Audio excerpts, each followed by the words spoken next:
I'm not perfect, God, neither are you. Tell these salty motherfuckers to tell the truth. Tell politicians to give up the rooms. Tell silent voters to stand up to the booth. God, it's me. Can you hear my plea? Feeling like I'm lost in this world, can't you see? Demons creeping in, trying to take control of me. But I'm just trying to find the light, trying to break free. I'm not perfect, God, neither are you. But why you keep forgetting me? What did I do? Trying to have a convo, but you starting to preach. Feeling like I'm on a leash. Can't find no peace, can't find no peace. Living in hell, can't you hear my plea? I'm suffocating, can't you see? Why you let these false prophets roam free? While the well-run suffer, can't you see? I'm not perfect, God, neither are you. Why you keep targeting me? What did I do? Trying to have a convo, but you starting to preach. Feel like I'm on a leash, can't find no peace. Hardest battles, strongest soldiers, greatest burden, broadest shoulders. Pushing up just like these boulders. This conflict like it's water, so this mercy, take my chalice. Seeking grace through all this malice. All of these salty motherfuckers could give out. Politics and senators, they all the same. Got me stuck in this endless game. But I won't give up, won't play the role. Gotta do what's best for my soul. I'm not perfect, God, neither are you. Tell these salty motherfuckers to tell the truth. Tell these politicians to give up the room.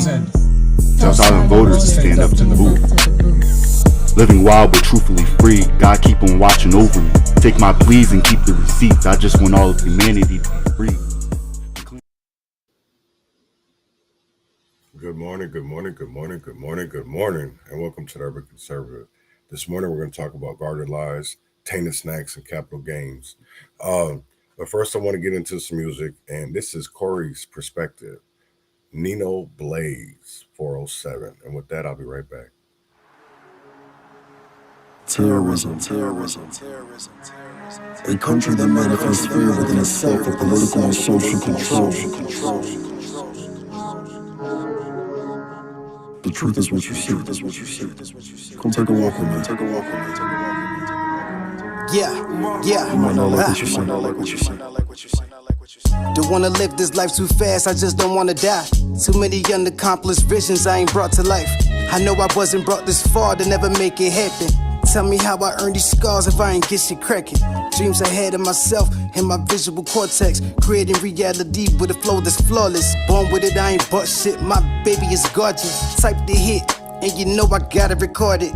Living on the edge, sometimes I wonder where I'd really be if all these bullets landed as mark when death would come for me. Feel the chill run down my spine. If you don't fuck with me, tell them niggas it's all fine. What else do they want from me? I left Florida, I was under investigation.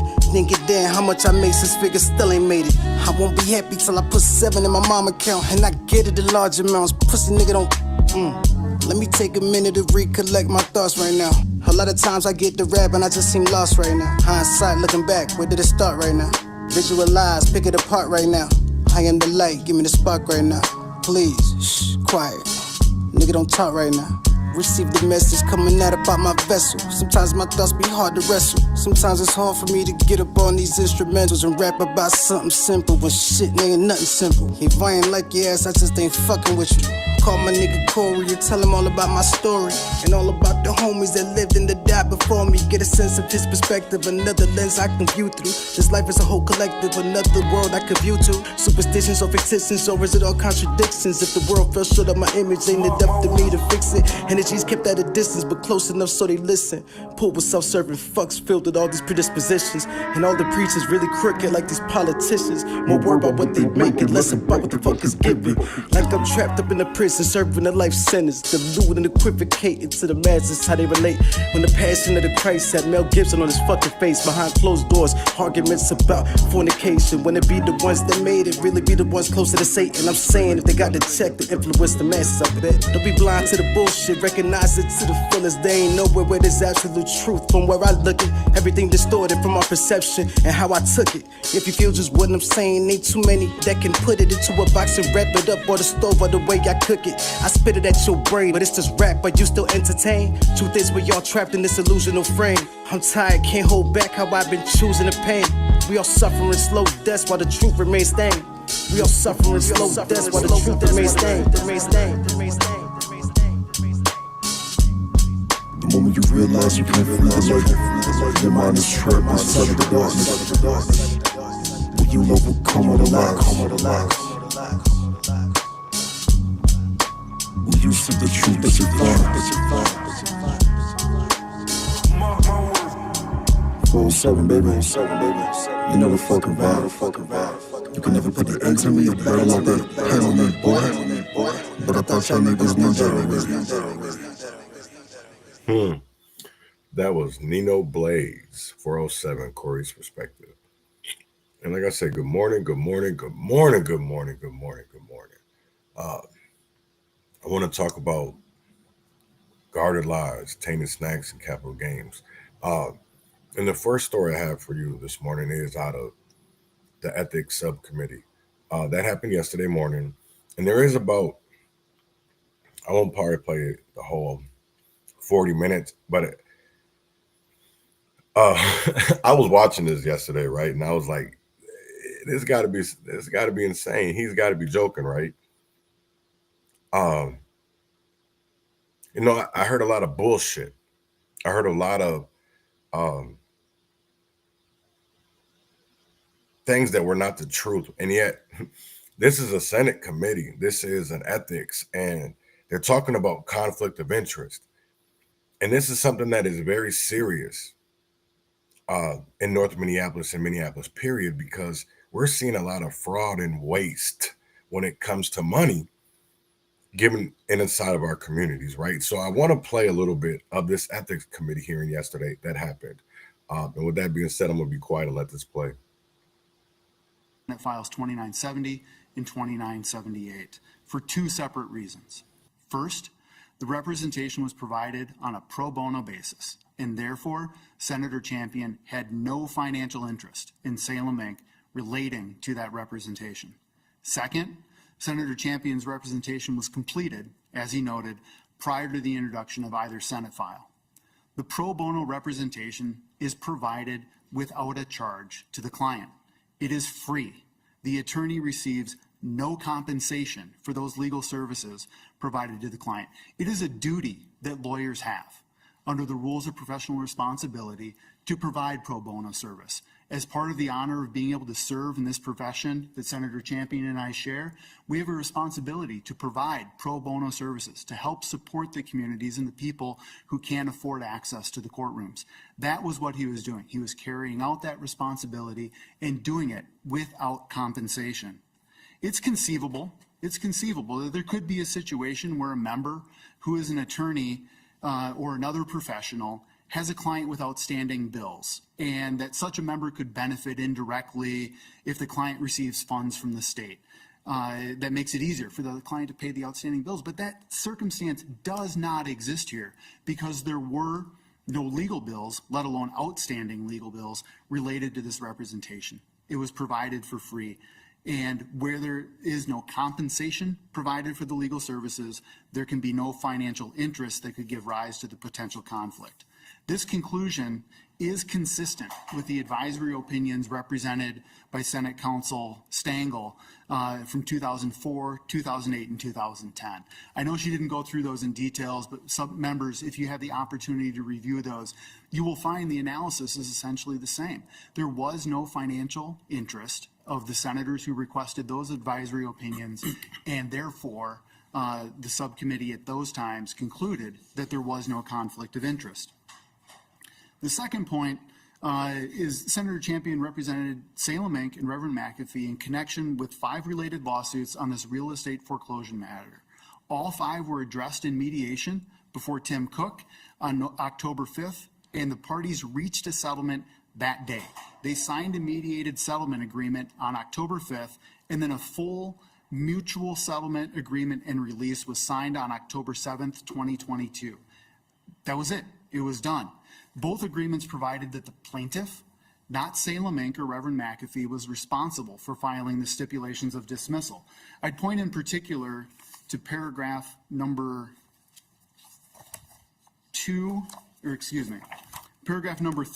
of exhibit number 2, that says specifically, grants counsel shall prepare and circulate stipulations and propose orders for filing with the court in each of the 5 lawsuits. It was the plaintiff's responsibility, which the plaintiff carried out on February 6th, to ensure that these matters were fully dismissed.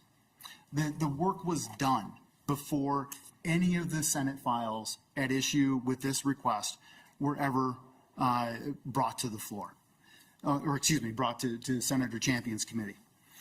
As the subcommittee prepares to consider this request, I recall Senator Champion's comments regarding the importance of being a community, a lesson that is at the core of who he is.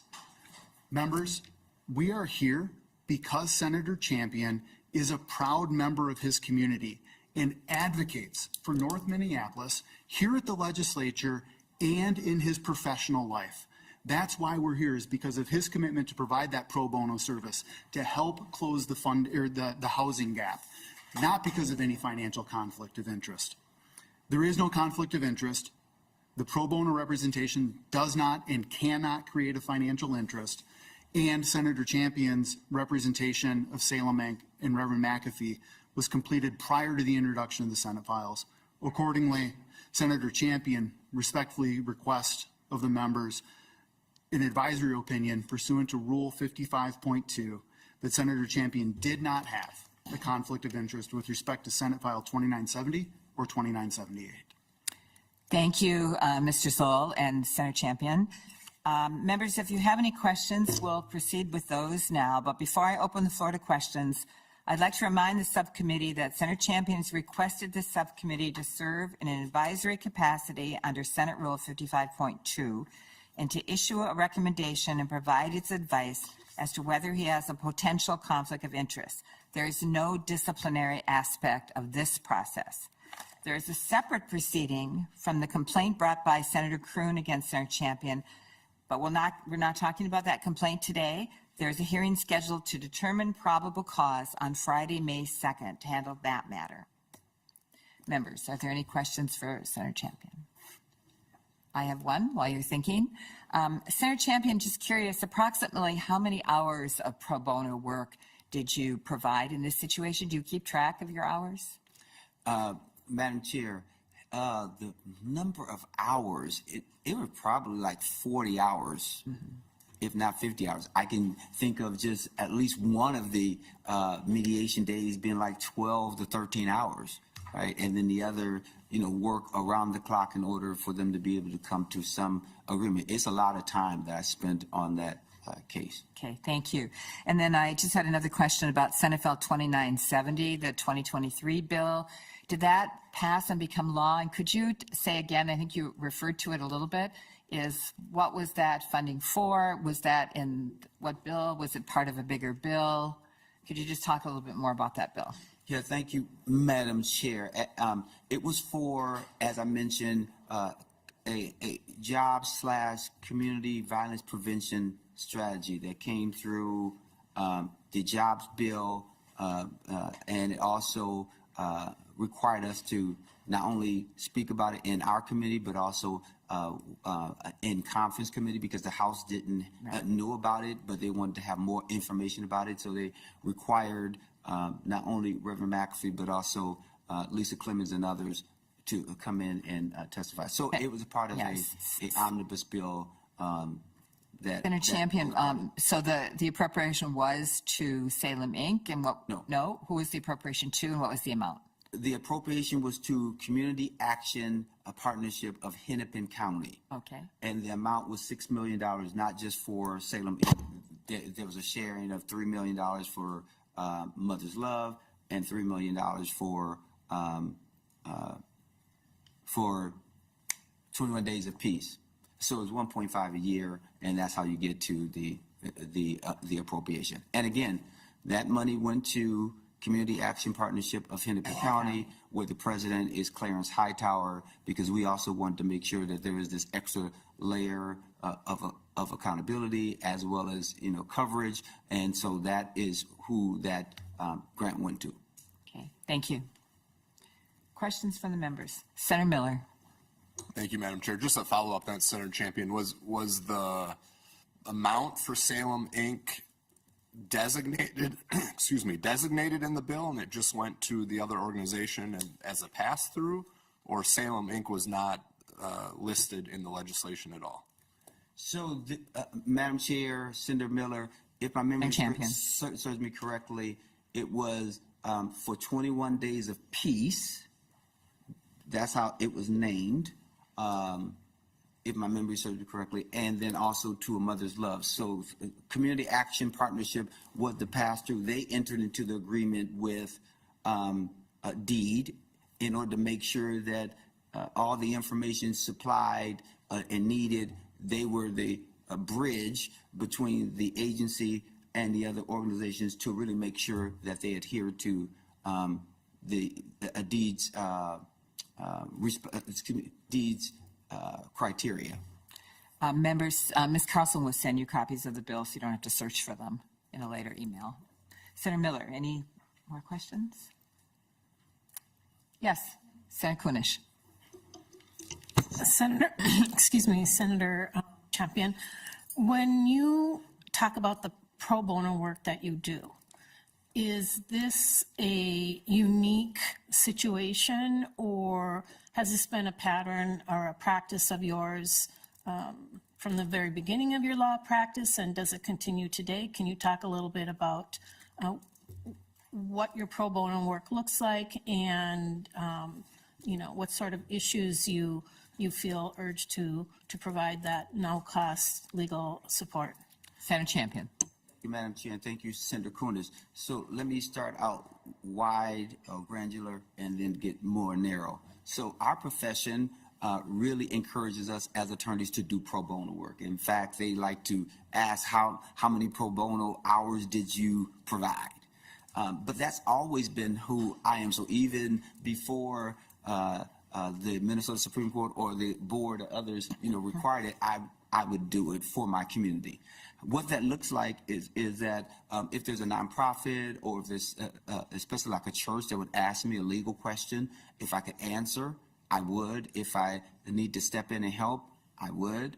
I've also done it for a nonprofit that I could name, that's a chemical dependency organization. When there was a lawsuit, and they're a 48-year organization in our community, they got a lawsuit because their ceiling fell on a client. They called me and said, hey, we're being sued, and I'm supposed to respond in 20 days, and 17 of those have passed already. Can you help me figure out what I need to do? Senator Champion, just a minute. I know it's hard not to respond, but we'd appreciate it if you wouldn't make any response to the audience. Thank you. And so they said, what are we supposed to do? And I said, okay, I'll file an answer just so you preserve your right. And then I did that. And then immediately I went into consultation with them. I said, do you have insurance? They said, yeah. I said, okay, you got to file a claim. And then when you file a claim, ask the insurance company to give you legal representation as well, because they should. They said, really? I said, yes. They did exactly what I advised, and they ended up getting someone else who stepped in order to do it. And then I stepped out. So that happens in the community, and I've always done pro bono work, and I try to make sure that it's separated and there's no, challenges at all. That's a part of what I do. Any other questions, Senator Matthews? Thank you, Madam Chair. Guess the only question I'd have for Senator Champion, in hearing everything we've walked through today, both you gentlemen are well aware that under lawyers' rules of professional conduct, your ethical obligations to clients don't end at the conclusion of cases, that it's ongoing even afterwards. And that would be true for pro bono as well.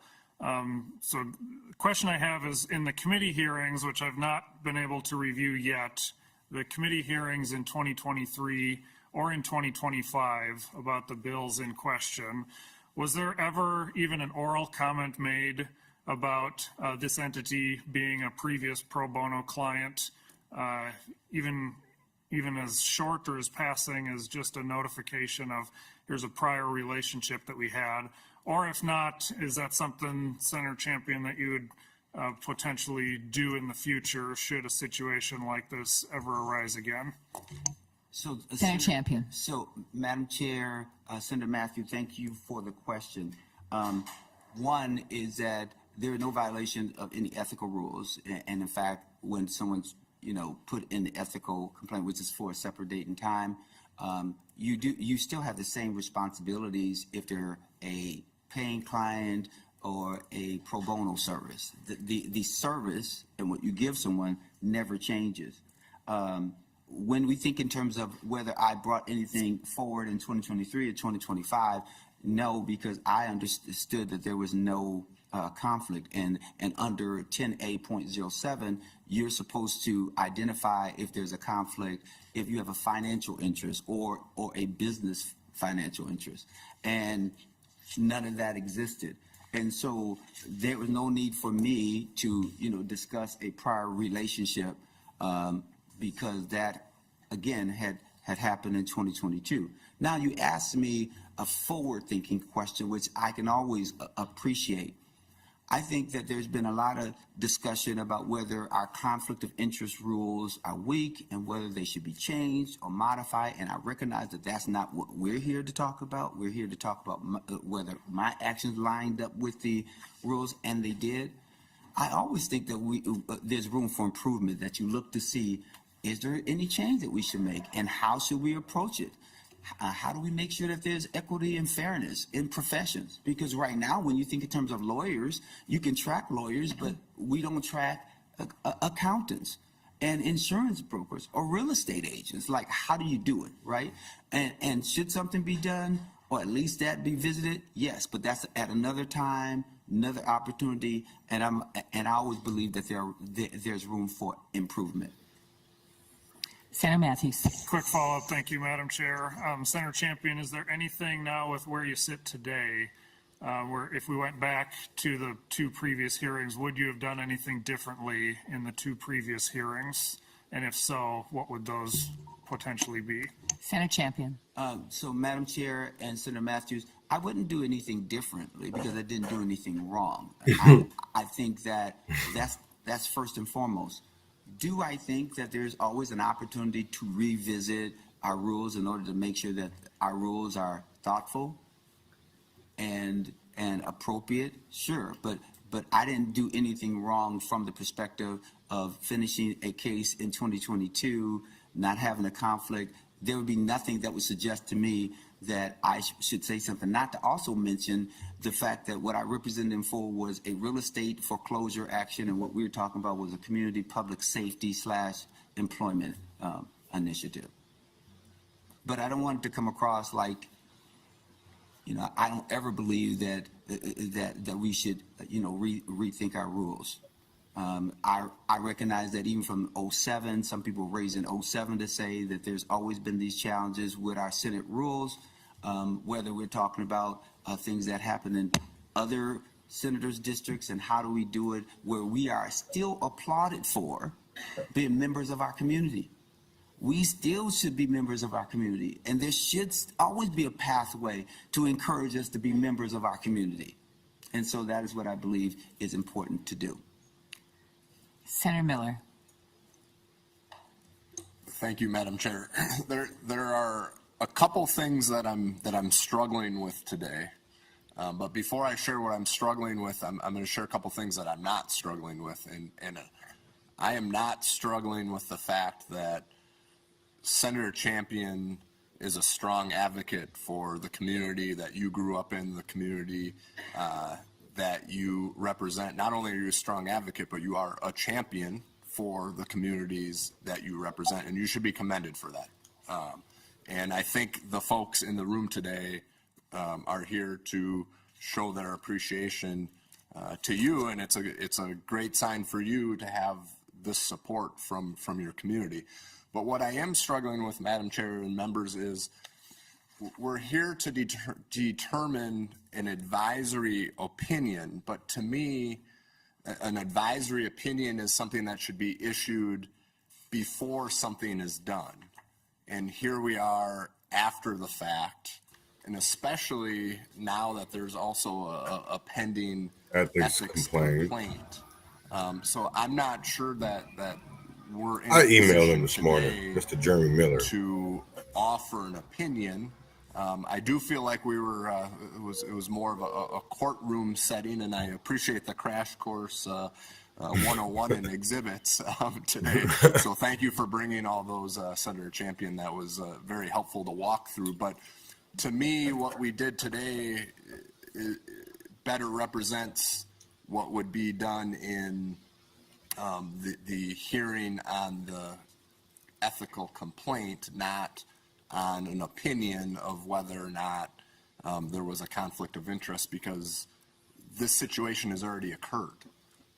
So it would be difficult for us to issue an opinion on something that's already happened, especially with a pending ethics complaint. So that's what I'm struggling with today, Madam Chair, members. Thank you, Senator Miller, and So we I can emailed think about him. that for a couple of days and then make our decision. There are several different options we could consider at the next time we meet, and one could She need to be voted out. Madam Chair, Senator Champion. if I could briefly respond to Senator Miller. First of all, thank you for the compliments, Senator Miller, and I sincerely know that this is something that you are thinking about.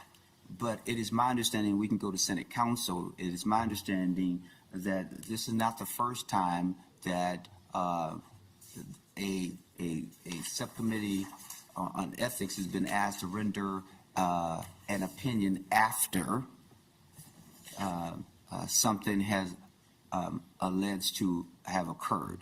And so if I could pause there and ask Senate Council, Madam Chair, if we've had instances where there has been an opinion after as opposed to before. Ms. Stengel. Thank you, Madam Chair and Senator Champion.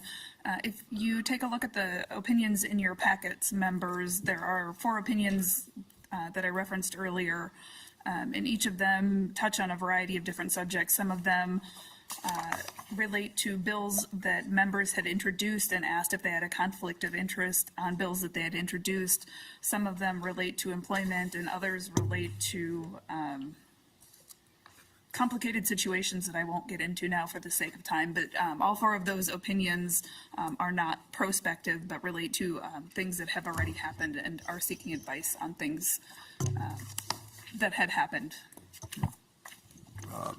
Senator Miller. Madam Chair, and to Council, so for the ones related to legislation specifically, are those, were any of those a situation where a bill was passed and signed into law prior to asking for the advisory opinion, or were they bills that were just introduced but had not become law yet?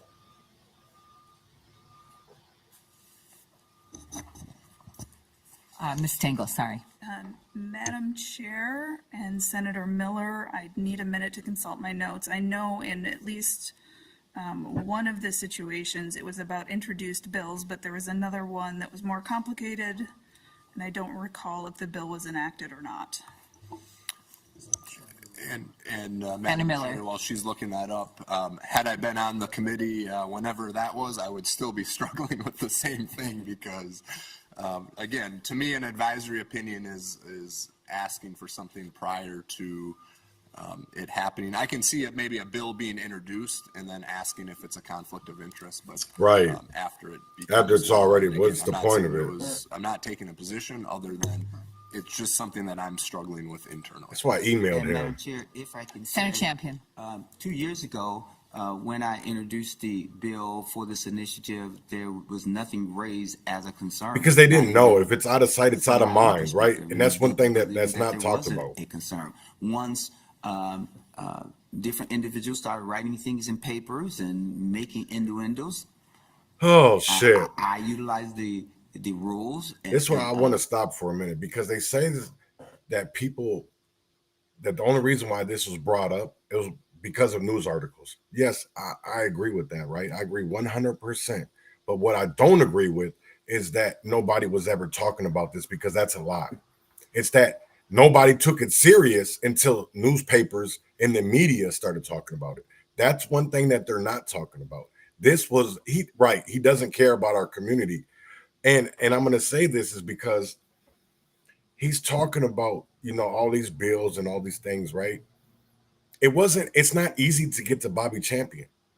You got to get through his aides, Taylor, and then you got to get through Shamika. That's just the honest to God truth. That you can't, unless you are directly friends with him, you're not getting the champion like that.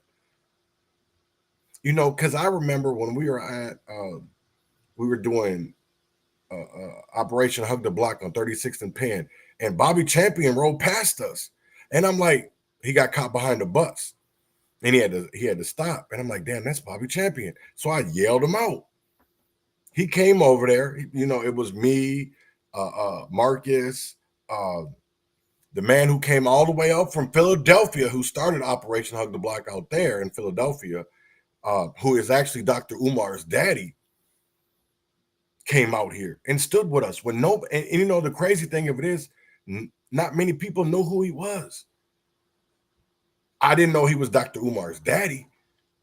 You know what I'm saying? But I'm like, damn, that's crazy. And it's a small world. I talked to him almost, I think the last time was during the Super Bowl. Yeah, Jamal Johnson. Got it right here. There go Jamal. You can't see it, but there go Jamal. I'm like, there go Jamal Johnson. Yeah. Go Eagles. But it's crazy that people come out here from all over the America to try to bring change and things in our communities, and they're not even talked about. Jamal Johnson, who had Operation Hug the Block and Stop Killing Us and so many things out east, out in Philly, and not Walter Hudson didn't know him, Paul Novotny, damn near no nigga that came out here on 36th and Penn that day knew who Jamal Johnson was. And it's sad that a person that wants to have no really minimal state and city entities be a part, but they want to be a part of that solution. It was crazy how not many people knew him. And it was wild to me. It was really, really wild that, a state senator or, city council members like Vital, or they didn't really know him. They didn't know of him. And if they did know of him, they were either lying or they wanted to put on some kind of front. But I'll tell you like this, that all the elected officials that came out there that day did not know who Jamal Johnson was. And said, hey, I could ask for this opinion, because I do think that you're in a position to look at the rules as it sits right now and say, hey, all things given, did he have a financial interest? Did he have a business that have a financial interest that would require disclosure under our rules? If he didn't have any of those things, that it would not require disclosure. To me, that is what we are talking about. And the ethics issue is something that can be dealt with in real time. In fact, our rules also suggest that if there's an advisory opinion, you can also use that opinion if someone was to subsequently file an ethics complaint. And in fact, if you think about the timing, I made the request first. I voluntarily, asked this because he knew it was coming. Review this. The fuck out of here! You knew it was coming.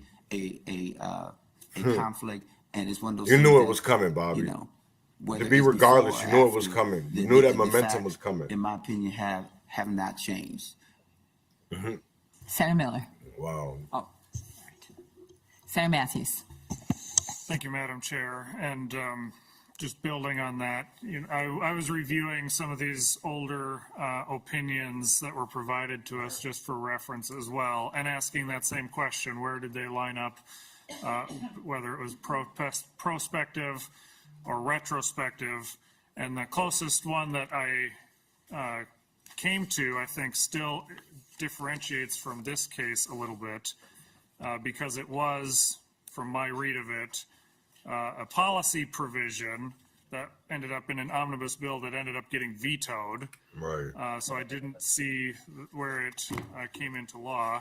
And it's the same opinion where the committee, to the member of the same party, indicated a negative on the conflict of interest, but then laid out a paragraph of how it still, in their opinion, did not meet the level of the accepted norms of Senate behavior.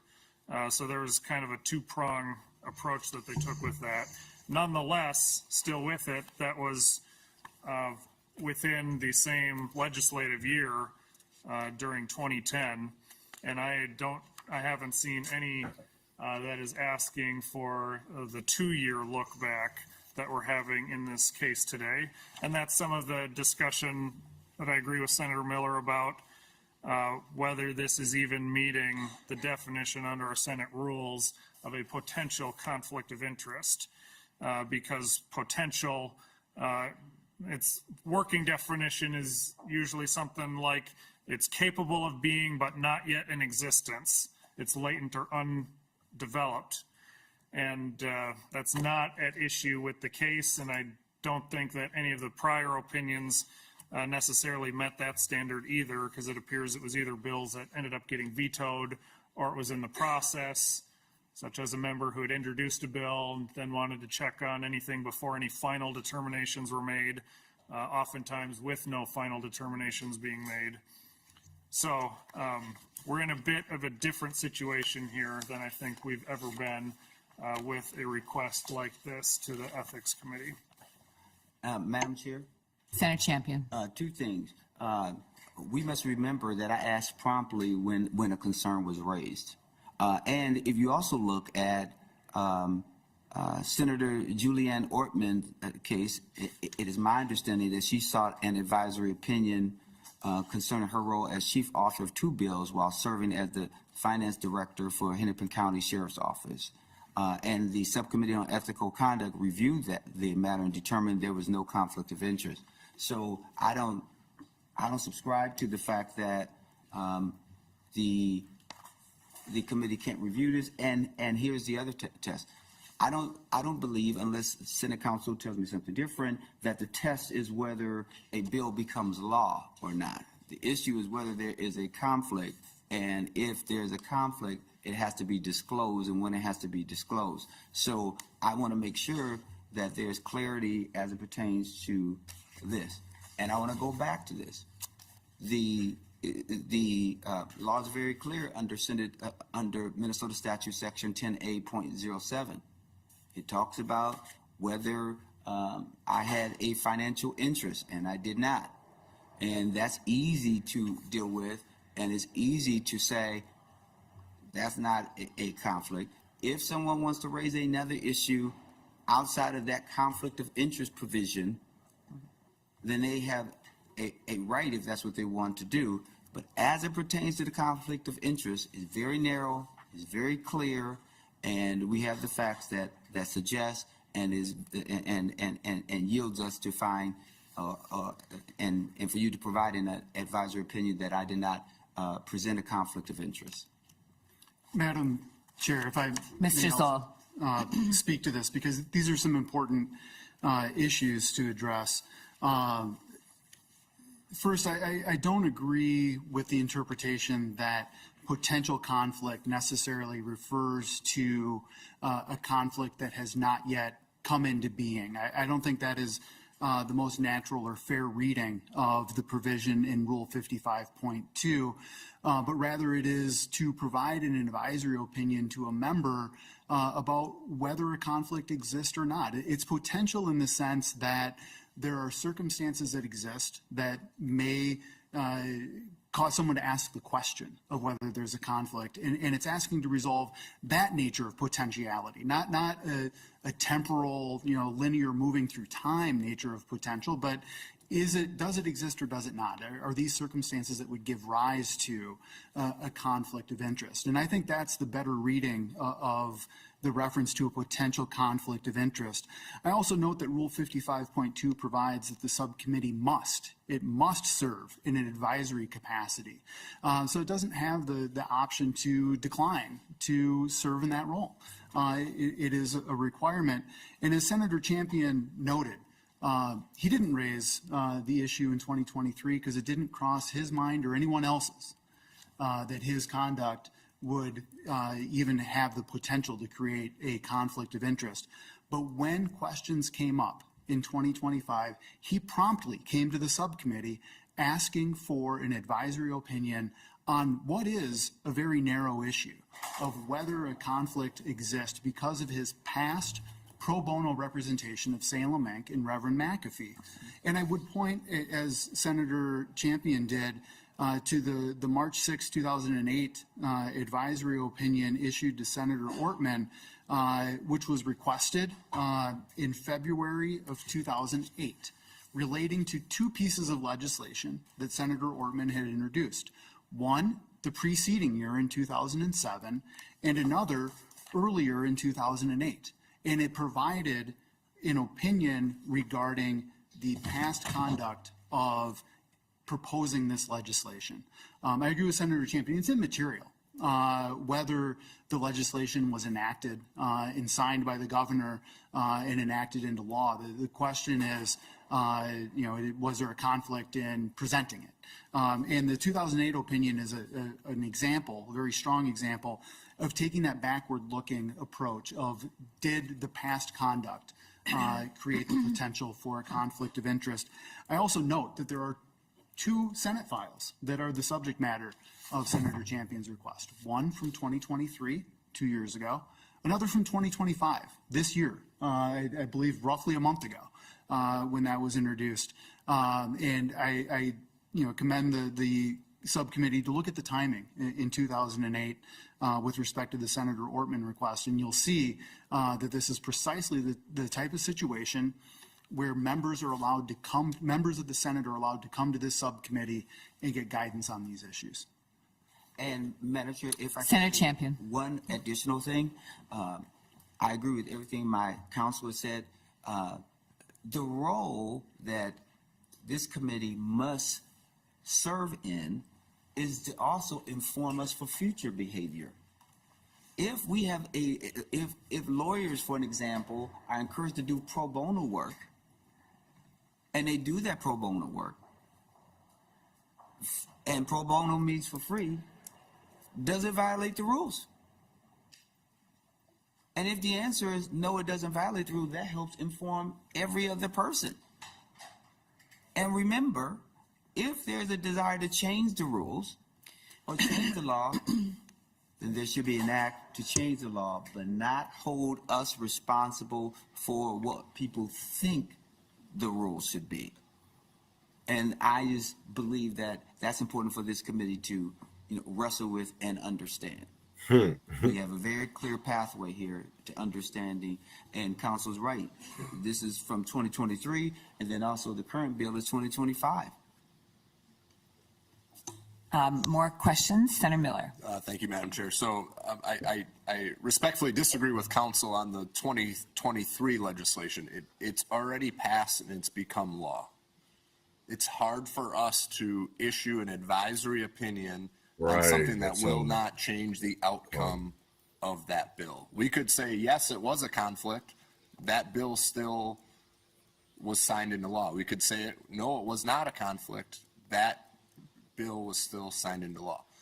I do agree that if there is pending legislation in front of the Senate right now, that is the correct time to issue an advisory opinion. So if we are also considering legislation for 2025, then the timing on that, in my opinion, the timing is right on that, but I'm still, and maybe it's just me, maybe I'm the only member and it's my opinion, but I'm still struggling with issuing an advisory opinion on something that happened 2 years ago on a bill that was passed, became law, and the money's already been appropriated. I think and we're going to deliberate more at our next meeting, but I think what brought this to our attention is that it became an issue in the media. And see, that's the part I have an issue with. It's hearsay in my part, but otherwise I don't think we would be considering potential conflicts from the past. Chair Pappas, may I briefly respond? Briefly, and then I'll go back to Senator Miller. Mr. Zoll. Thank you. Senator Miller, I understand the concern that you articulated, but I'd note that in no circumstance would action that the subcommittee takes on an advisory opinion affect a bill that has passed or not. You know, it might inform the way the members debated on the floor, but whether it's in the nature of an advisory opinion or responding to the pending complaint, it doesn't change what happens with that legislation. So I think that the focus on the outcome of the legislation is, I understand your concern, but I think it is misplaced in this circumstance where the issue is resolving whether or not there was an ethical conflict. And I would also suggest that if it is the view that the legislation must remain pending, that would apply also in the nature of a complaint that's brought, that there should be no basis for taking up a complaint for past conduct if the legislation's already been passed and enacted, because no action that the subcommittee takes can undo that. I'm not suggesting that is the correct approach, but the logic ought to be consistent between complaints and advisory opinions on whether it's appropriate subject matter for the subcommittee to take up. Senator Miller. Thank you, Madam Chair. We'll have to agree to disagree on that. Or again, it's not necessarily a disagreement. It's just how it's something that I'm struggling with as a member of this committee. And you should. I do want to just point out to Madam Chair that I'm not sure if members were consulted on the date for May 2nd, but as a part-time citizen legislature, I have other commitments. I will try to change them if I can, but this is the first time I've heard about the May 2nd date. That might be a mistake on my staff or our office's part, but I'm not sure that date works for me, but we can communicate offline about that.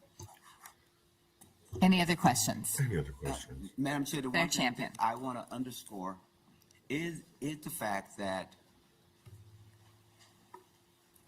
my counsel logically is correct. What brought this matter fight hard, boy, was because of articles. Even the allegation in the ethics complaint was them raising past conduct that they believe was a problem. And so it just seems interesting to me that past conduct from another biennium based on an article could also be the basis of an ethical violation before this body, but we feel like the ethics committee cannot think retroactively about whether my actions were a conflict pursuant to our rules or not. I'm just concerned about it all, and I think that we should do nothing to cause a chilling effect on the work that we do, and that I do think that I did nothing wrong then, and I did nothing wrong now. If you look squarely at 10A.07, there is no conflict, and therefore there is no reason to disclose anything, either the past or the present. Thank you, Senator Champion. If there's no further questions, we'll look into that Friday, May 2nd. I want to talk here for a minute, right? I want to show you something. So this is on Twitter, X, whatever y'all want to call it, right?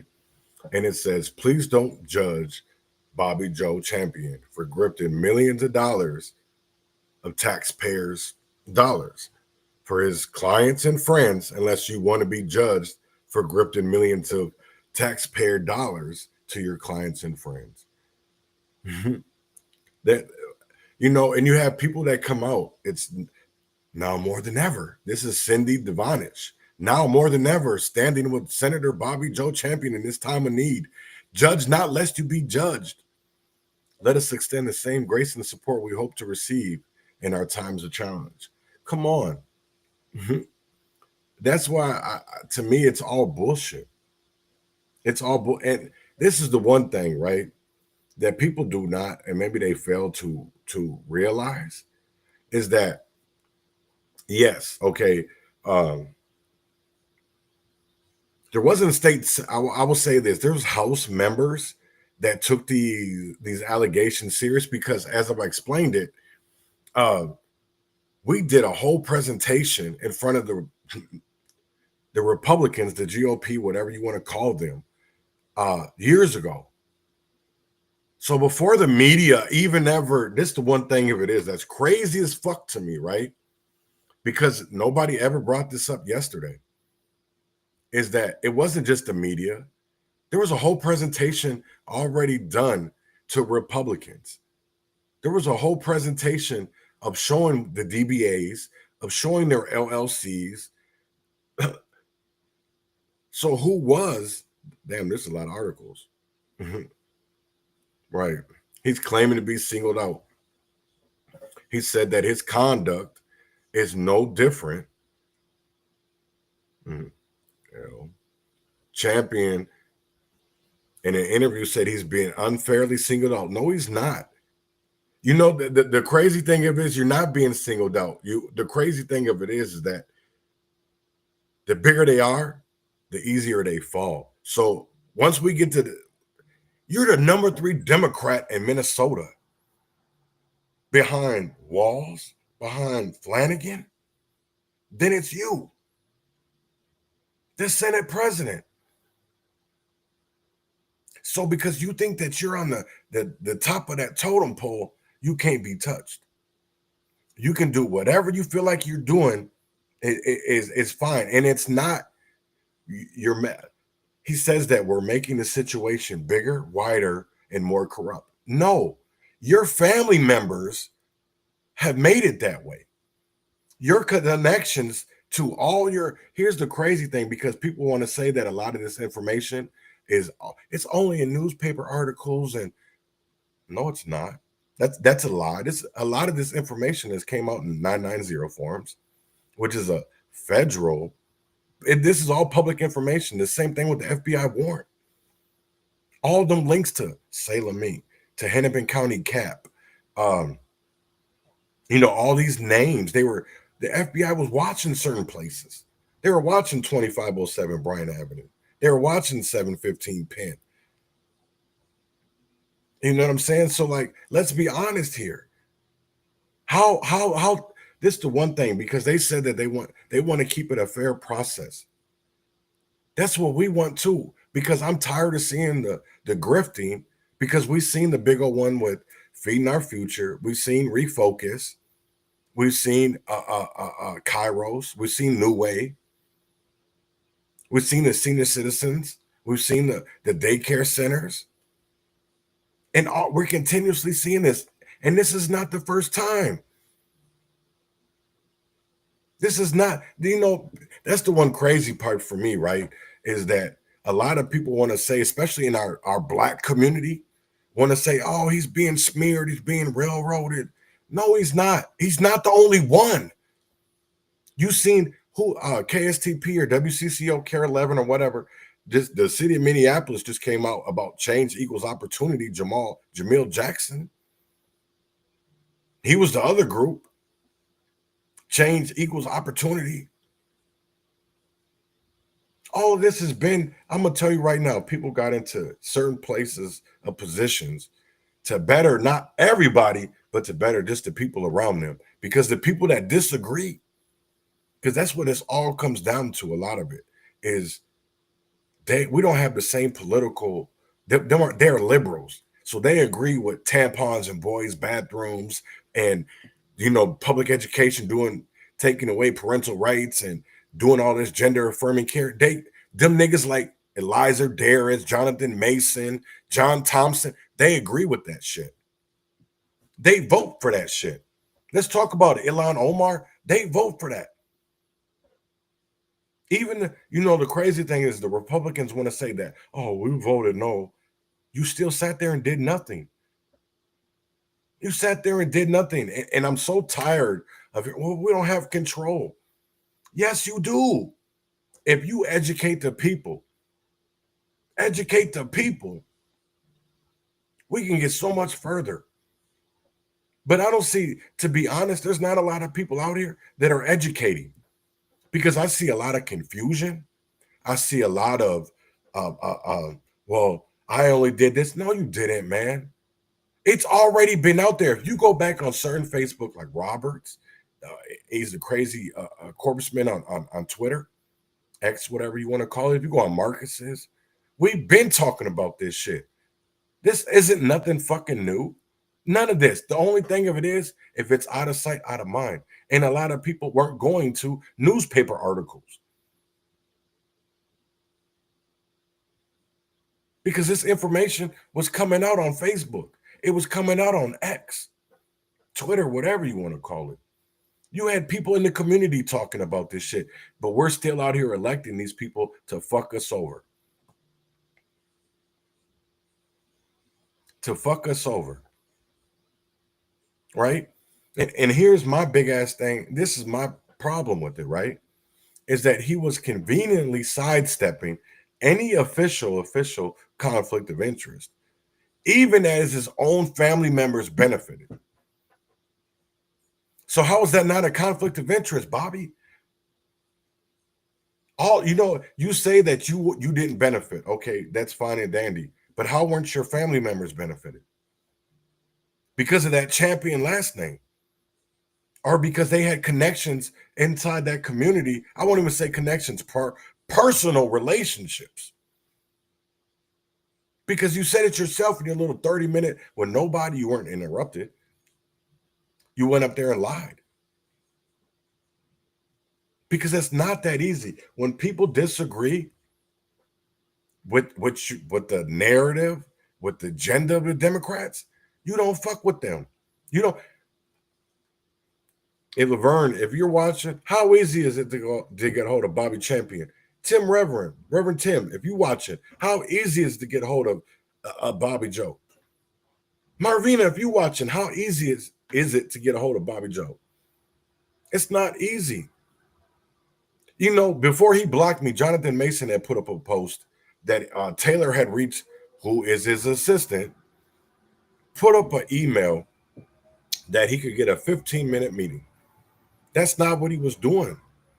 A 15-minute meeting? So that's what the community, that's what y'all care about. You only want to talk to people that can further the narrative or the agenda that's behind you. Let's talk about it. That's what people really don't want to discuss, and that bothers me a little bit. It's always about things that never matter, because that's the one thing I can tell you, and this is history, that this has been talked about way before newspaper articles or the media was ever talking about this shit. We were talking about it. The streets was talking about it. The community was talking about it, right? And it's crazy that they want to take it that nothing was being done until the media. That's true. And that's how Minnesota works. That's how Minnesota works. It's not about the little people. It's not about the little guy. Because it's not that easy. Bless up, bless up. It's not that easy. It's not that easy to get a meeting with Bobby Joe, to get a meeting with Vita. You know what I'm saying? Because they want to give you the runaround. They want to give you the runaround. And unless you want to do it their way, they don't help you. Let's be honest, because I'll tell you right now, when I really got sick of, I won't say sick of politics, but I was paying close attention, right? When John got in, and I was watching how legislation and how you make that shit, right? So I'm like, damn, I wonder who's lobbying, because you have to have a lobbyist.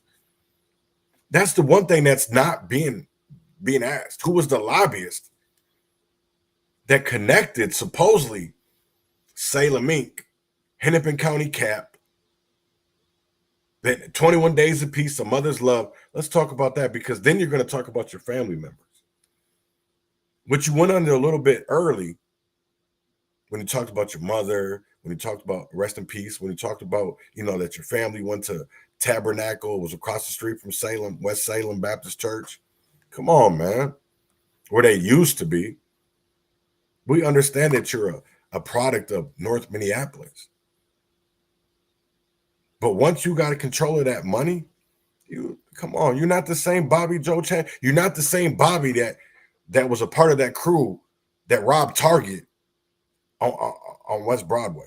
You're not part of that no more. That's not the Bobby you are anymore.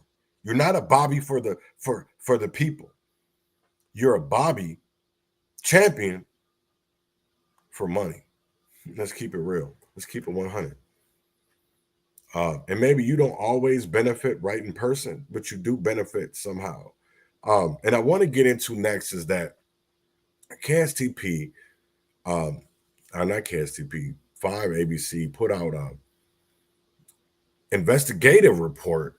There was a takedown of a security guard of an individual, and it was not the story that the security guard actually told. It was actually different. And when they wanted to get the video, and that's what I love about the news at some of these reports, is because they honestly show a little bit of how they get, not, I won't honestly say show, but they tell how they got it, because they said that 5 investigative reports filled out information to get these videos. So they're telling people like, hey, we filled out Freedom of Information Acts. We see all these cameras. So we understand that if you ask, you shall receive. But if you don't ask, you're not fed. At a light rail station in Minneapolis. Investigative reporter Eric Rasmussen worked for months to get this never-before-seen video of the incident involving private security and a multi-million-dollar contract you paid for that is supposed to improve safety. Eric joins us live on Lake Street in Minneapolis, where it happened. Eric.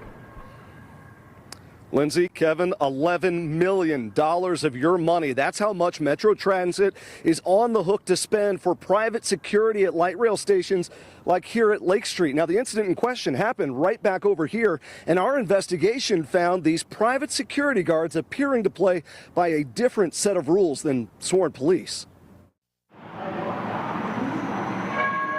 Walking his bike, walking away. The security guard rushed him. There was no threat. Outside Lake Street Station in Minneapolis last November, private security guards grabbed 21-year-old Alante Holston in front of Metro Transit cameras and witnesses. I mean, they threw him down pretty hard. It's video. I need to ask you about this incident with the security guards at Lake Street. That Metro Transit is only talking about after 5 investigates demanded answers. Certainly, anytime anybody alleges misconduct, we look into it. Holston's mom, Irvina Carter, had never seen this video until we showed it to her. What I saw shouldn't have happened. It shouldn't have escalated like that. Like, I didn't see anything that my son did to prompt him to put his hands on him. Metro Transit's $11 million contract with security giant Allied Universal pays for supplemental guards to keep the peace at places such as Lake Street and spells out a duty to de-escalate. The video obtained by 5 investigates does show a guard had told Holston and 3 others to leave this lobby, which they did. But once outside, the commands shouted at Holston, change.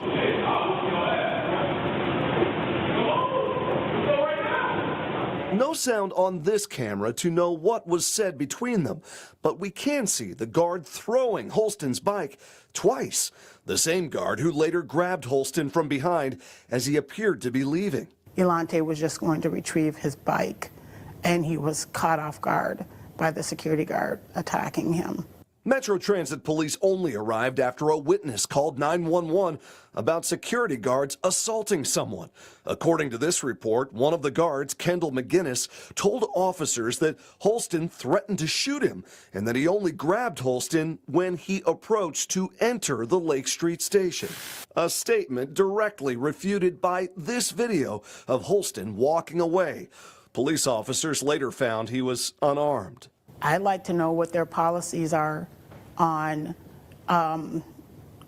restraining someone using mace on force. Force that included a knee to Holston's neck, according to this eyewitness who asked us not to identify him. I swear to God, it was a George Floyd moment all over again. The guy was bloodied face, screaming. Face down on the ground in Minnesota with the history that we've had here. Attorney Jeff Storms is not involved in this case. Get him off the ground, you're being a bum right now. But he was part of the team that represented the family of George Floyd. It's all on camera, dog. Storms says this incident involving private security, not police, raises different questions. I think we need to have a better understanding of exactly what rules the Met Council is letting them play by.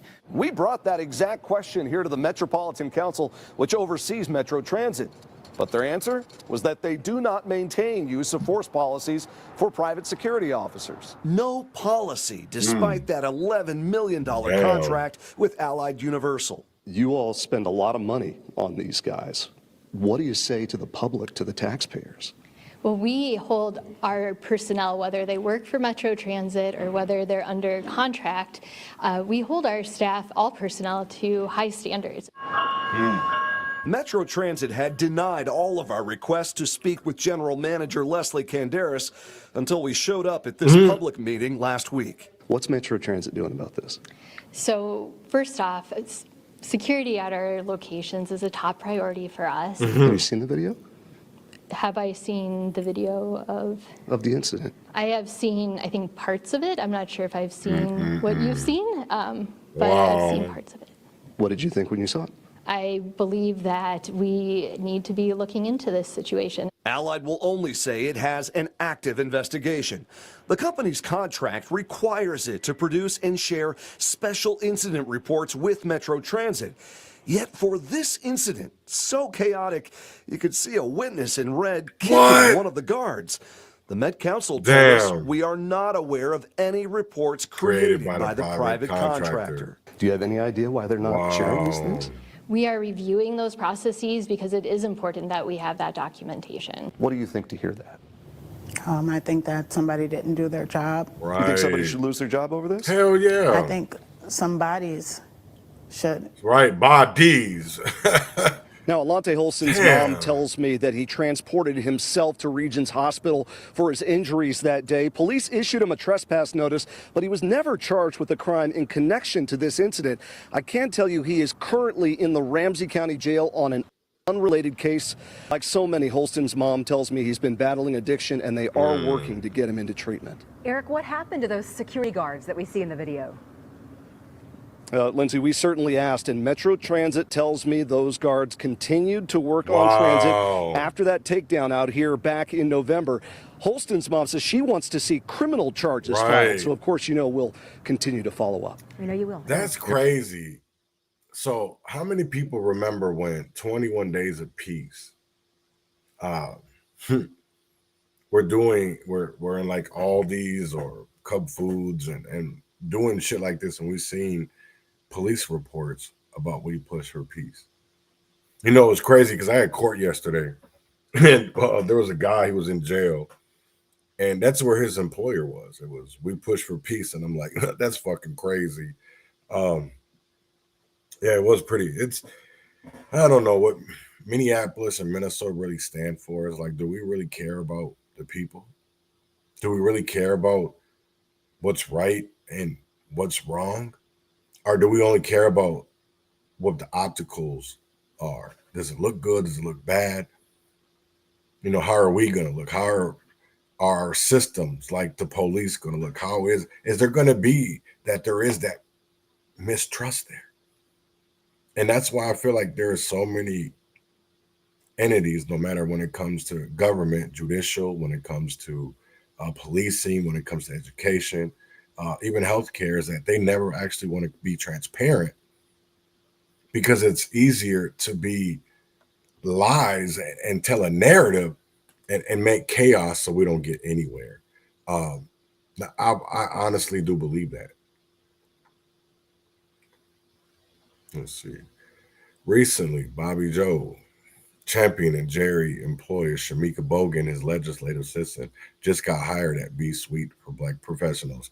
Right. And that's what's crazy, is there's so many connections that, you know, people want to say there isn't any conflict of interest. But if you're hiring or helping your friends and you're not helping out, you know, it's supposed to be about the people. It's supposed to be about the people, not a few people. That's, you know what I'm saying? And I think that a lot of legislators, we need change. I will be the first to admit that. There's a lot of things that we could do differently when it comes to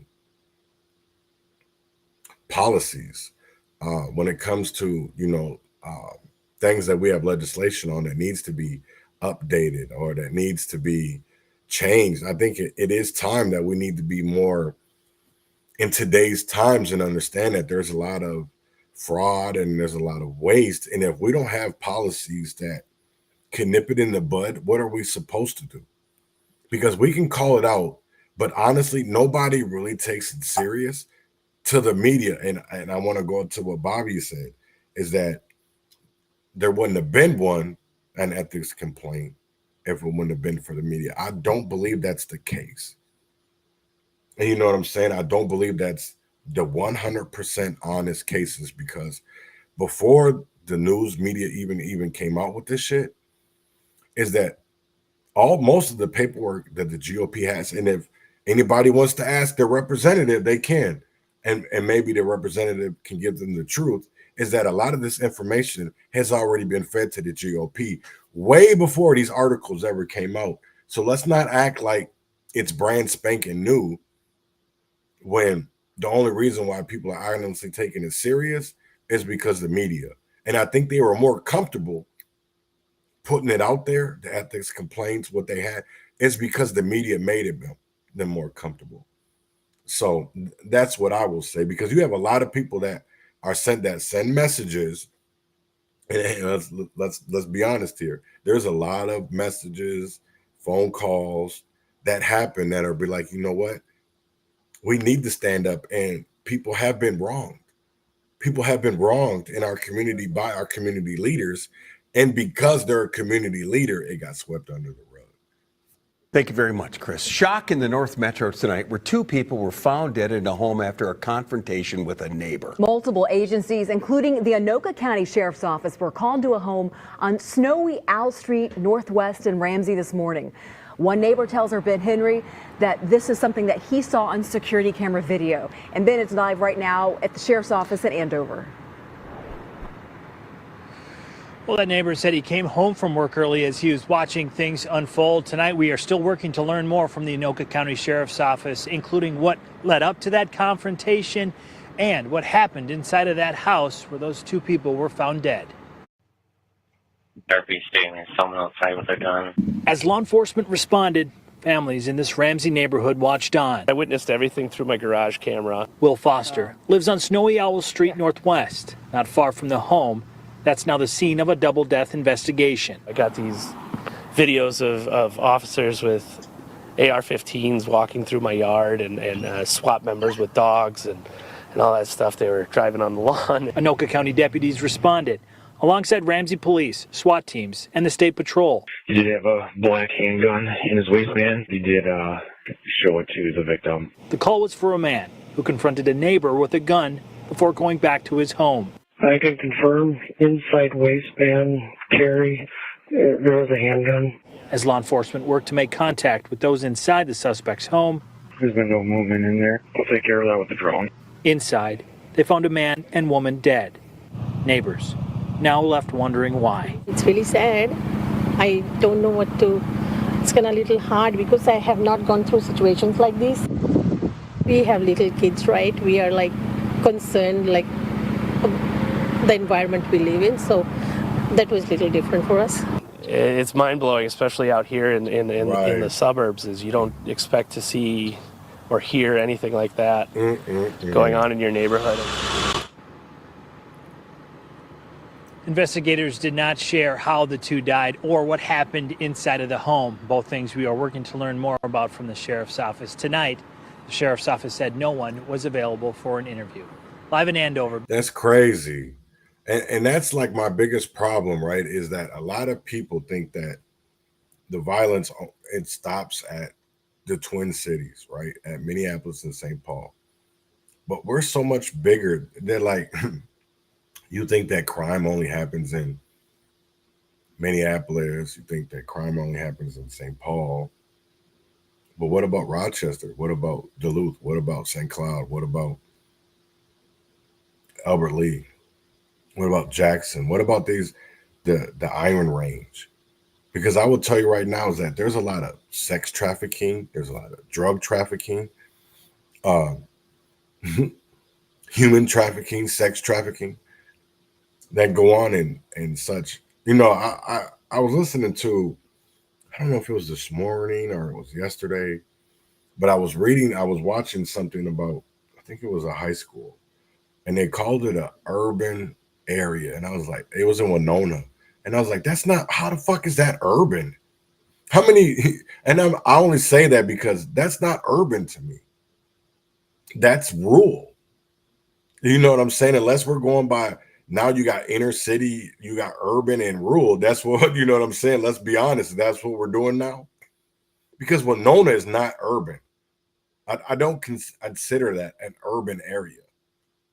Just because they got the train goes through there, or, you know, that's not an urban area. That's not a highly populated, it's more of a college town. So it's not urban to me. It's more rural, because what's around there? Nothing. You have the Mississippi River, you know, you got the bridge to Winona over to, well, La Crosse is a little bit further, but, you know, to go over to Wisconsin. That shit's wild to me. What we can, it makes me, I don't know what to think anymore. To be honest, when it really comes to a lot of this, it's like words are that matter so much nowadays. Because I don't ever believe that Winona was called an urban, like how long have they been called an urban area? That really baffles me. I didn't know they were, I used to live in Winona. I never knew that it was considered an urban area, because when I think of an urban area, not what I thought, when I think of an urban area, it's places that are highly populated. It's areas that, you know, the only thing that's open at nighttime is a movie theater, McDonald's, and there's not much else. You know what I'm saying? Winona is basically known for the McDonald's, Winona State. I don't think much else, shit, because ain't much else there. But let me get into this next story. And this is about, you know, they talked about the red dye thing yesterday, and the poison in our pantries. So I want to talk about that and the food dyes, and let's get into that real quick, and then I'll be right back right after this. As part of Health Secretary Robert F. Kennedy Jr.'s Make America Healthy Again agenda, he announced a sweeping plan to phase out artificial dyes from the U.S. food supply. Fox 9's So-Young Kim joining us in studio with more on this today. And So-Young, what does this mean for Minnesota food manufacturers? Kelsey, well, the specifics of how this rollout will happen in terms of any regulatory measures or a more official ban is still unclear at this time. Let's take a look at synthetic food dyes used in America. According to information shared by the National Library of Medicine, artificial dyes are commonly found in breakfast cereals, candy, snacks, beverages, and vitamins. The U.S. Food and Drug Administration banned red, 3 earlier this year, pointing to studies showing cancer risk in animals. Take a look at this list. Now, health officials say they'd like to see companies stop using all 8 synthetic food colorings that are currently allowed by the FDA. Instead, they're recommending replacing petroleum-based colors with natural alternatives by as early as next year. If they want to eat petroleum, they ought to add it themselves at home. But they shouldn't be feeding it to the rest of us. American children have increasingly been living in a toxic soup of synthetic chemicals. The scientific community has conducted a number of studies raising concerns about the correlation between petroleum-based synthetic dyes and several health conditions. And critics of this move say research showing direct correlation to health impacts in humans is limited, and say color additives have been highly regulated. Live in studio, So Young Kim, Fox 9. All right, So Young, thank you. The Minnesota Department of Human Services is now reviewing the case of an employee vandalizing 6 Teslas in Minneapolis, causing some $20,000 in damage. This one day after the Hennepin County Attorney's Office announced it will not criminally charge 33-year-old Dylan Adams and instead seek diversion. Shit. In a statement, the Minnesota Department of Human Services said Adams has been a state employee since 2018, adding state employees are expected to follow our code of conduct and hold themselves to the highest ethical standards. Yeah, that's crazy as hell. Like, to see that case and what they're doing with this man, it blows my mind. And it just shows that we have problems in America that we need to talk about. We can't just avoid it. We can't. That doesn't help. I can tell you that for sure that doesn't help us anymore. You know, making it seem like there's something that I wanted to show you guys this, right? And I'll go on to my little monologue or whatever you want to call it here in a minute. But this is a video of Stuart Peters. I don't like calling him Stu, but he's a goofy ass white dude out of Red Wing, Minnesota. And it blows my mind that, you know what, excuse me, as much that goes on in Red Wing, that they're not talking about, you know, individuals in their own community. And so I wanted to play this is because this came on yesterday on his show. He posted this, that Austin Malcolm's father is a disgrace to white people. And I wanted to play that real quick. So it's about 5 minutes. And the story long. has gotten even more strange as Austin Metcalf's father has tried to join forces with Carmelo Anthony. Yeah, I'm not kidding. Calling the people who are actually seeking justice for his son racist pieces of white trash. So this guy, this father called Jeff Metcalf, went viral just days ago when he showed up at a Carmelo Anthony press conference, apparently to try to get the family to bring him up on stage so they could all hug it out and kumbaya and show the world that these two families are united. But instead, they had him removed from the event, and they claimed that he was a threat to their safety. He was kicked out. But yet still, rather than saying, you know what, I can't believe this. I actually tried to make amends. I tried to show the world that we can get along. My cuckery and my self-hatred because I'm white and my white guilt, none of that was enough to appease these blacks, and they kicked me out of there. But still, he didn't give up. Still, he maintained steadfast in his quest for virtue signaling because on Saturday, Jake Lang, the J6 political prisoner, the POW who's appeared on the show many times, he held a rally in Frisco, Texas in honor of Austin Metcalf, which prompted Metcalf's father to call in and tell him how much he hates him.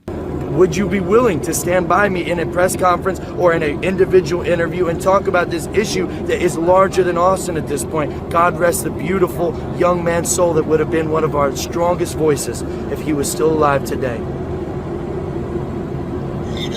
Yes, I am, sir. Okay, my turn to speak. You are part of the problem, my friend. You're trying to create more race divide than bridging the gap. I do not condone anything you do. You do not have any. That's called white guilt. No, let it talk. But my son, let me finish. I give you your time. You take my son's face You're creating more Austin Metcalfs with your weakness, sir. Thanks. You are creating more Austin Metcalfs with your weakness. You are being weak. I gotta be honest with you about that, sir. You're being weak. Condemn your son's killer and the culture that caused it. All right, so have your opinions and say what you will about Jake Lang. I know that I have my own personal opinions, so I'm going to put that aside and just consider what we heard on the phone. You're a piece of shit, Stu. And what you heard there in that conversation, that's really just the tip of the iceberg.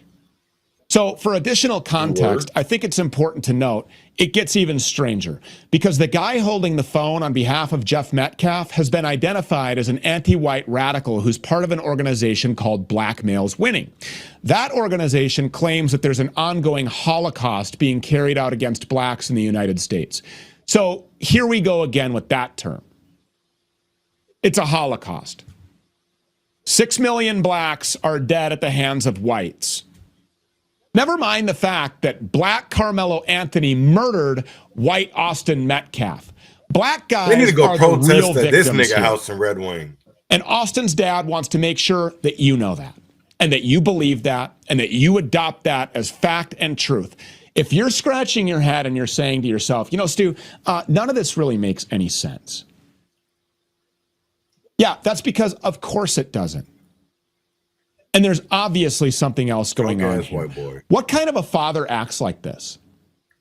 What kind of a father takes the side of the person who killed his son and then directly opposes anyone who wants to see justice carried out?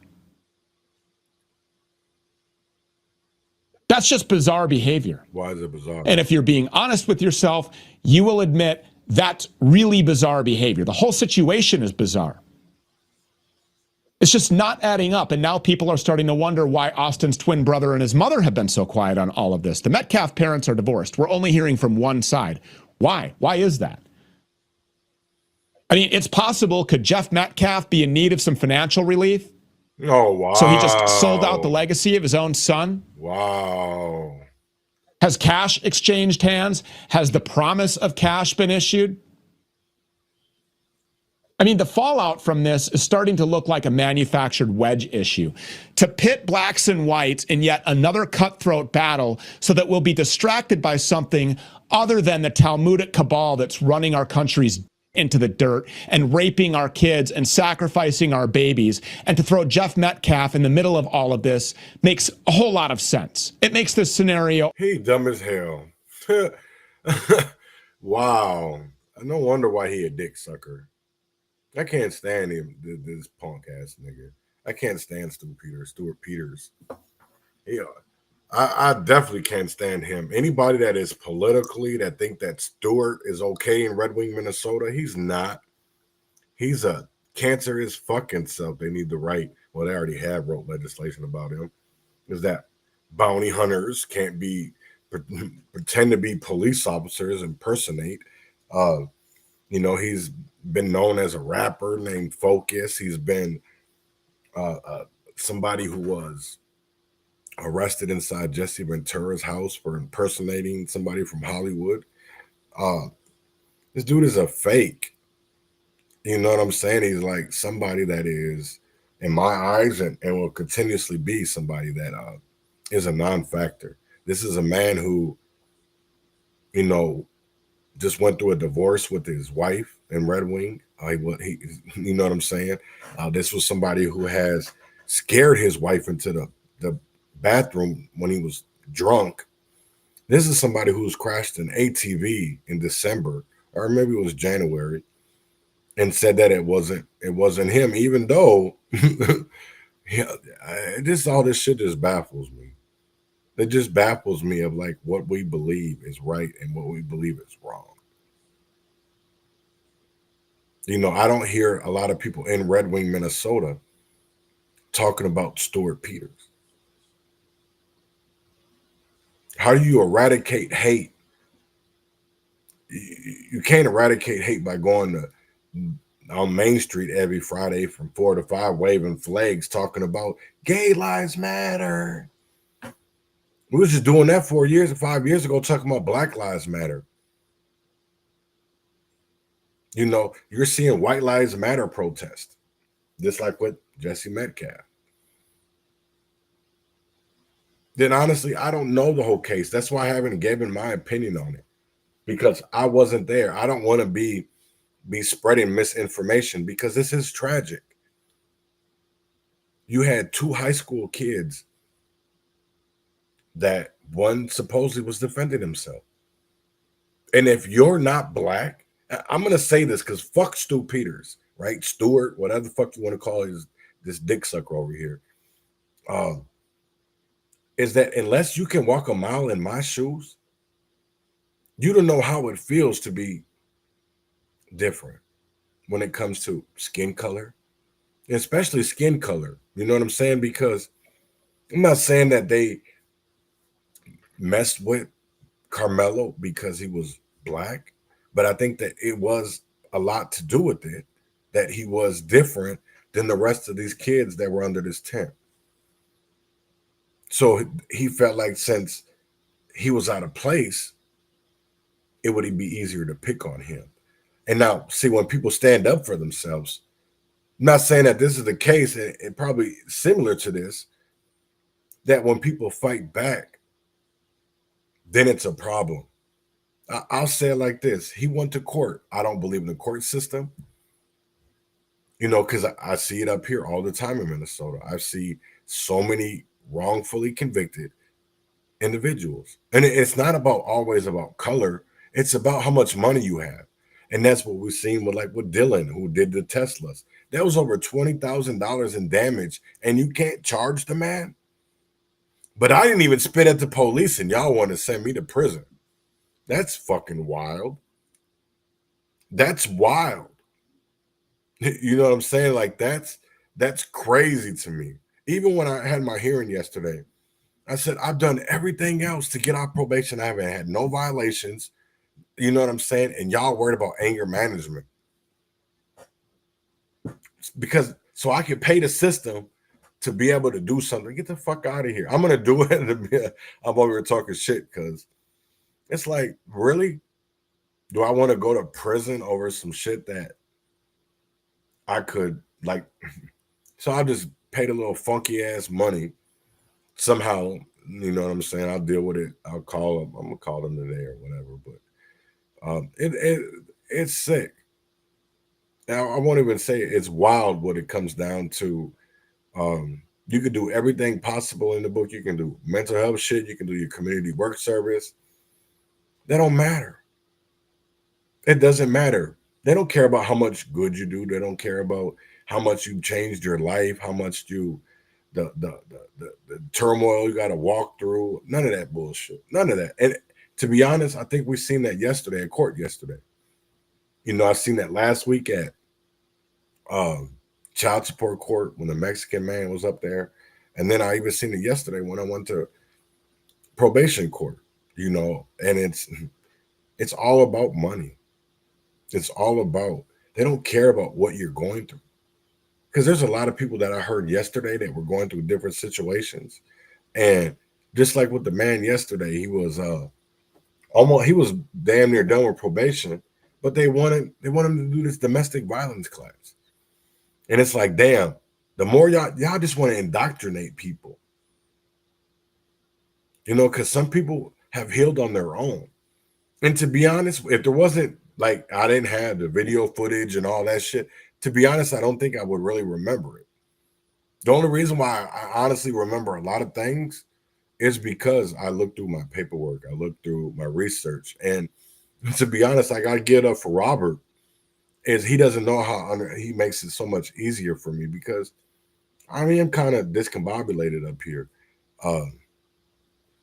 And there is times where I feel it more days than others. Because I'll tell you right now is that after yesterday, and especially when we got home, man, I felt it. I don't know if it was the stress or if it was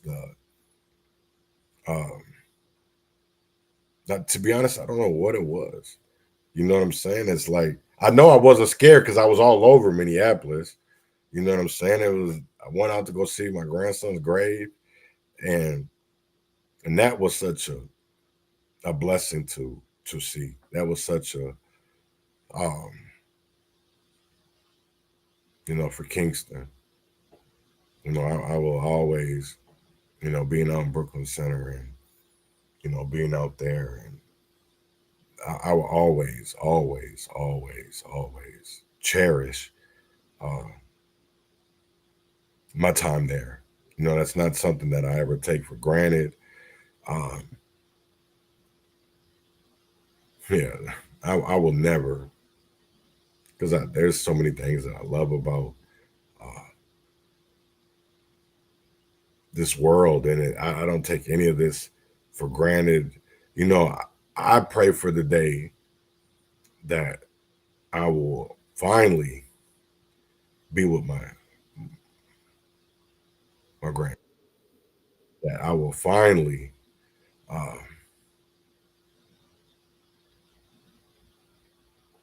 be next to him. You know what I'm saying? I know a lot of people have said, "Oh, well, how is he going to go to heaven?" And man, listen, why wouldn't he? You know what I'm saying? He lived in this world and he obeyed. He did what God wanted him to do. So why wouldn't God allow him to be in heaven? Why wouldn't God allow the gates to be open and not have to go through the turmoil or the questions of maybe some of these adults? Because he hasn't been a false prophet. But like I said, I hope everybody has a great Wednesday. Rejoice. You know, there's some committee hearings today in the House and the Senate. Make sure you watch them. Get involved. You know, we talked about the Capitol Heat, Bobby Joe and the Crosshairs. We talked about Allied Universal under fire, the security company in Minneapolis. We talked about how a man and a woman were found dead in Ramsey after police reported a disturbance, after they respond to a disturbance, not reported. And then we talked about the Red 3 and the dyes, and the poison that's in our pantries, that food dyes could soon be banned from your favorite products. And with that being said, man, I want everybody to have a great day. Have a great Wednesday. And like I said, before I get up out of here, I'm going to give another shout out to Red Wing, Minnesota. I don't know, it's just a Red Wing kind of day. So I'm going to play Nino Blaze, Sprawl 7, 2 p.m. in Red Wing, Minnesota. So with that being said, win or fail, freedom or jail, heaven or hell, wish me well, and y'all have a great one. And I will see you tomorrow, same time, same place. 7, baby. Minnesota cold. Red Wing. Minnesota cold, you know the vibe. Ain't no game. Yeah. King of the jungle, used to fall, nigga. And I ain't alarm, nigga. 7:30 in the morning, nigga. Yeah, you fucking with the wrong nigga. Why would you go for a nigga like me when you know I'ma drop it? Why would you reach for your gun when I know you ain't popping? I been smoking on OG. Niggas acting like they know me, but you're not my homie. I gon' blow is what they told me. All fake what they show me. Never talking to the police. I got that fire, I'm gon' slide. And forever I still love you. I'm on a mission, man. I keep it on me. I can't run around, nigga, keep sleeping on me. And I know I get faded. Hope I don't know that all this shit I be facing, I never show it. I ain't looking to fight now. When is my time, nigga, right now? Had to tell a nigga pipe now. I was wrong, but I'm right now. So many times I gave my love to these bitches, they wonder why I'm cool. I done had so many niggas that switched up their faking I know. I gotta fly just to make it to the top, but there is no flight zone. I'm gonna make it and I know. What does it take, baby? I know.